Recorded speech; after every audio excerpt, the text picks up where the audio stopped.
have a plan. The Miss Simpkins will live to regret declining their invitations to Wimpole Street. Will they not, Rosamond? Yes. So, may we keep you in our confidence? The Fourth Estate is an honourable one, is it not? Well, I wouldn't say... Matthew is going to write a letter to Rosamond's fiancé, Captain Hanson, in my husband's cursive, telling him he approves the marriage and looks forward to the coming nuptials. This will assure the captain that the absent patriarch has returned and, dare I say it, all is well. What could go wrong? I confess, I have a flair for calligraphy. Father's cursive is an unusual specimen. The loops of his L's and G's defy the usual form. They're like palm trees in a hurricane, bending to the ground. Positively pagan. To my mind, cursive should stand erect. Oh, perhaps you suspect that this plot piques my conscience. You couldn't be further from the truth. I am merely exercising my husband's wishes. Oh, besides, I do not do this for myself. I do it for my daughter. The family name, and, need I mention, the poor dear servants.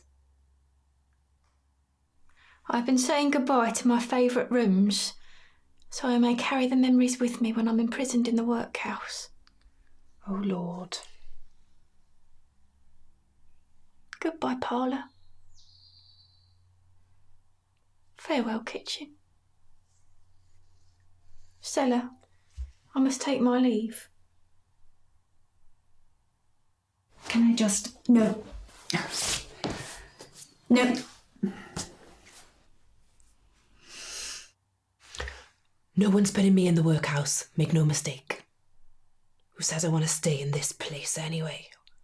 All the come-ins and go-ins. I reckon the master perished months ago, and it has something to do with that Mr. Ramsden.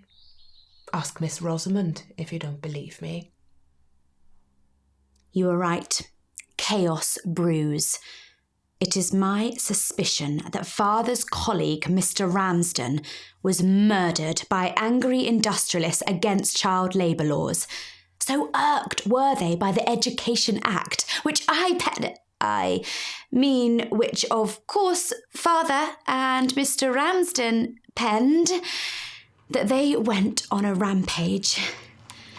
I have received word that all involved in the act remain in imminent danger. Even Mrs. Ramsden. Oh, I must write to her and unleash the truth. Of course, there is one small hope. Nelson says if I prove my value, I might be kept on. But he says in my case it is a very difficult task indeed. I'm not bothering with all that. You're not? No. I've nearly secured a new position with Mrs. Penelope Watson at number 34. Oh, that's great news. Mrs. Watson was very keen to have me. She even asked me if I knew of another maid looking for a position because, ideally, she was looking for a pair. And did I know an excellent parlour maid? Even a scullery maid would do. Oh? Of course I said yes. Mary Bootle from Clerkenwell. Mary is quality. Time is of the essence. Dear Mrs. Ramsden, I am the unfortunate bearer of news. You have been misinformed. Your husband did not perish in an apple cart accident. It was a bloody murder, a political assassination. Oh, too forthright. He died instantly. And that is why I give my wholehearted consent to the marriage of my favourite and only daughter, Miss Rosamond Miller. In honour of the occasion, my son Matthew, a.k.a. Hamish Ferris, has composed a pastoral poem, The Spring Nosegay. If I may share a small preview, seasons of blooms and fragrant fumes ellipsis. I won't want to give too much away. Behold, my majestic looping. Even to the most scrupulous eye, this letter could not possibly be mistaken for my own cursive, being so well disguised by the acute angles of the E's and the R's. Yes, I think it's rather good. I do not like to complain. However, it is interesting, is it not, that there is every effort to expedite the marriage of Miss Rosamond, and no effort at all to expedite the marriage of Mr. Miller the younger and myself. Whether it is desirable that it should be expedited is another matter. I can barely contain myself. I was enlisted to post Miss Rosamond's and Master Matthew's letters. Master Matthew said even I ought to be able to manage such a simple task. Isn't it wonderful? Finally a chance to prove my value. This absurd race to prove one's value. I thank God that I am like a swan, floating serenely over the stormy waters of competition. And paddling like it was doomsday. I always keep my dignity. I won't reveal the morally decrepit pushings and shovings that go on below stairs. But if Nelson makes one more snide remark, I will put droppings in his dripping.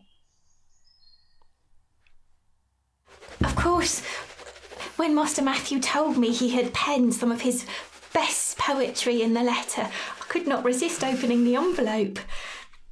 I find it so soothing to look at the pattern of letters and know they represent such wonderful thoughts and feelings. Daisy. And then, after I was witness to the wonderful thoughts and feelings of Master Matthew, I could not help but be witness to the wonderful thoughts and feelings of Miss Rosamond. That is an outrageous abuse of your posting duties. Is it? Not to mention the possible consequences. The what? Are you quite sure that you put the letters back into the correct envelopes? Oh, yes. Daisy. I look forward to the fruition of our plan. Soon the Miss Simpkins will return for tea. Oh, yes, you may be surprised that we would continue to extend an invitation. But we are magnanimous. We always forgive. Do we not, Rosamond? Yes. Season of blooms and fragrant fumes, a season of lambkins and bodkins and squirrels, yes? No? Yes. Stoats. Badgers.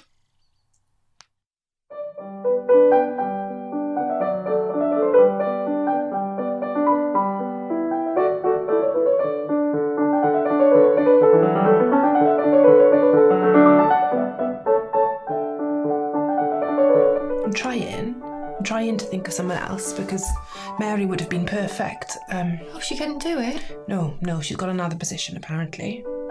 Rich, I say. There we are. So I need to come up with someone else. Right. Well, are you sure you can't think of anyone in I can't, no.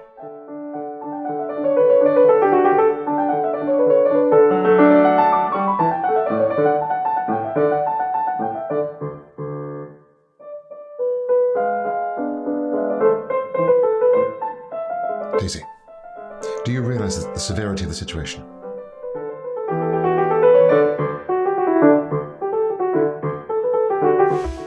I need you to think.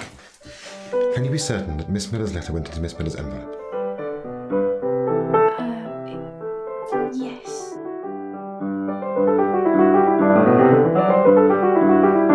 Because it's extremely important that Mr. Miller's letter went into Mr. Miller's envelope, but that Miss Miller's envelope received Miss Miller's letter. If Miss Miller's letter was in Mr. Miller's envelope, or if Mr. Miller's envelope contains Miss Miller's letter, then you know what will happen. What? The recipient of Miss Miller's letter will receive Mr. Miller's envelope. And therefore, the incorrect recipients will receive Mr. Miller's letter and Miss Miller's letter, meaning that the recipient of Mr. Miller's letter will receive Miss Miller's envelope. Do you understand?